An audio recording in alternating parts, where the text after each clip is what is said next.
नमस्कार बंधुरा सकले केमन आछो। मौয়ের परिवारे तुम्हादेर सकलके अनेक स्वागत जानाई। प्रथमेई सकलके जानिये राखी शुभ महाषष्ठीर अनेक प्रीति शुभेच्छा और भालोबासा। बड़ोदेरके अनेक प्रणाम। आमार आजके पुजो उपलक्षे भाबलाम एकटू आलादा रकम किछु करा जाक। तो आजके आमी निये एसेछि ओल चिंगड़ी। ओल दिए और आलू दिए और कुचो चिंगड़ी दिए एक दारुण स्वादेर रान्ना। खूबই पुरानो रान्ना, ताई भाबलाम तोमादेर साथे एटा आमी शेयर करी। प्रथमे चिंगड़ी माछगुलोके धुए सुंदर करे बेছে निलाम, নুন হলুদ माखिए पाशे रेखे दिलाम।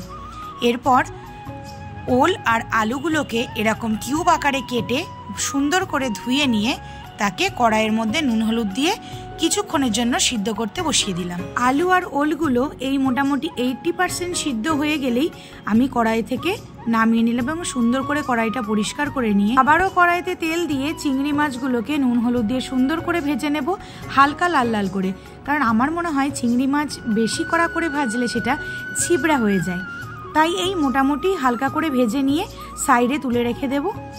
আবারও ওই কড়াইতে বেশ খানিকটা তেল দিয়ে, আমি বেশ খানিকটা বলছি কারণ আমরা তেল একদমই কম খাই, এই তেলটা আমাদের কাছে বেশ খানিকটাই বটে। তো বেশ খানিকটা তেল দিয়ে শুকনো লঙ্কা দিয়ে দিলাম সর্ষে ফোড়ন আর সামান্য একটু জিরে ফোড়ন। ফোড়নগুলো একটু সামান্য হালকা ভাজা ভাজা হয়ে গেলে ওই সিদ্ধ আলু আর ওলগুলোকে বেশ খানিকক্ষণ ধরে আমরা এই তেলের মধ্যে কষাবো।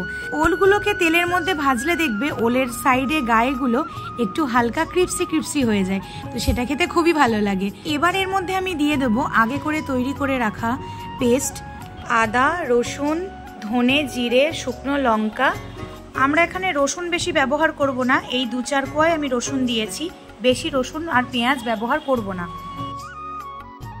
এবার নুন হলুদ আর সামান্য অল্প পরিমাণ চিনি দিয়ে সুন্দর করে মশলাটাকে কষাবো। কষানো হয়ে গেলে পরিমাণ মতন জল দিয়ে এই যে আমরা 80% সিদ্ধ করে রেখেছিলাম, দেখবে কষাতে কষাতে প্রায় অনেকটাই সিদ্ধ হয়ে আসবে আরও।